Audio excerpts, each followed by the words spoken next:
ڈھونڈو گے اگر ملکوں ملکوں میں ملنے کے نہیں نایاب ہیں ہم، ڈھونڈو گے اگر ملکوں ملکوں میں ملنے کے نہیں نایاب ہیں ہم، تعبیر ہے جس کی حسرت و غم ہے ہم نفس و خواب ہیں ہم، لاکھوں ہی مسافر چلتے ہیں منزل پہ پہنچتے ہیں دو ایک، لاکھوں ہی مسافر چلتے ہیں منزل پہ پہنچتے ہیں دو ایک، اے اہل زمانہ قدر کرو نایاب نہ ہو کامیاب ہیں ہم۔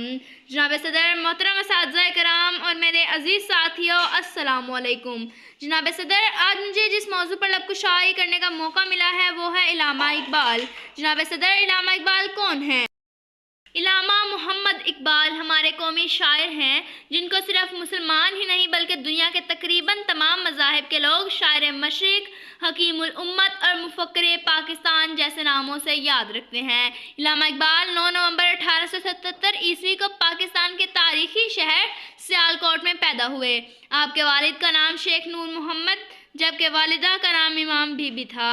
آپ نے ایک مذہبی گھرانے میں آنکھ کھولی، مشن ہائی اسکول سے میٹرک تک کی تعلیم حاصل کی، ایف اے کا امتحان مروے کالج سیالکوٹ سے پاس کیا، اس کے بعد گورنمنٹ کالج لاہور سے بی اے اور فلسفے میں ایم اے کیا۔ 1905 میں اعلیٰ تعلیم کے لیے انگلستان چلے گئے، وہاں آپ نے کیمبرج یونیورسٹی سے قانون کی ڈگری حاصل کی، وہاں سے آپ جرمنی گئے اور فلسفے میں پی ایچ ڈی کی، وطن واپس آ گئے اور لاہور میں قیام کیا، کچھ عرصہ وکالت کی لیکن اسے مکمل طور پر نہ اپنایا۔ یہی وہ دور تھا جب مسلمان اپنی اصل شناخت کو بھول چکے تھے۔ صرف ہندوستان کے مسلمان ہی نہیں بلکہ پوری دنیا کے مسلمان اپنا اصل مقام و مرتبہ کھو بیٹھے تھے۔ علامہ اقبال نے شاعری کی مدد سے مسلمانوں کی زندگی میں ایک نئی روح پھونک دی جس سے ان میں زبردست جوش اور جذبہ پیدا ہوا۔ آپ کا ایک شعر، غلامی میں ناکام آتی ہے شمشیریں نہ تدبیریں، غلامی میں ناکام آتی ہیں شمشیریں نہ تدبیریں، جو ہو ذوق یکی پیدا تو کٹ جاتی ہیں زنجیریں۔ اس میں آپ کو آل انڈیا مسلم لیگ کا صدر چنا گیا۔ آپ نے پہلی مرتبہ مسلمانوں کے لیے الگ ملک کا تصور پیش کیا، اس کے لیے آپ کو تصور پاکستان کا خالق کہا گیا ہے۔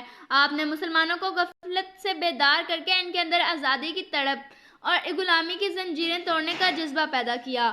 خودی کو کر بلند اتنا کہ ہر تقدیر سے پہلے، خودی کو کر بلند اتنا کہ ہر تقدیر سے پہلے، خدا بندے سے خود پوچھے بتا تیری رضا کیا ہے۔ آپ کا کلام اردو اور فارسی دونوں میں ہے۔ 30 اپریل 1938 کو دار فانی سے کوچ کر گئے۔ لاہور میں بادشاہی مسجد کے باہر صدر دروازے کے قریب آپ کا مزار ہے۔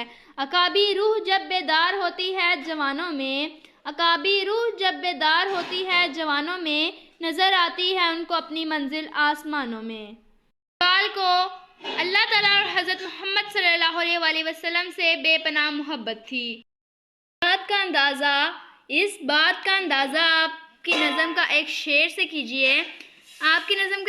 کیجئے، کہ محمد سے وفا تو نے تو ہم تیرے ہیں، کہ محمد سے وفا تو نے تو ہم تیرے ہیں، یہ جہاں چیز ہے کیا لوح و قلم تیرے ہیں۔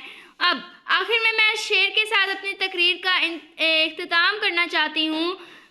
وہ دنائے سبل ختم رسول مولائے کل جس نے، وہ دنائے سبل ختم رسول مولائے کل جس نے، غبارے راہ کو بخشا فروغ وادی سینا، نگاہ عشق و مستی میں وہی اول وہی آخر، نگاہ عشق و مستی میں وہی اول وہی آخر، وہی قرآن وہی فرقان وہی یاسین وہی طٰہٰ۔ شکریہ۔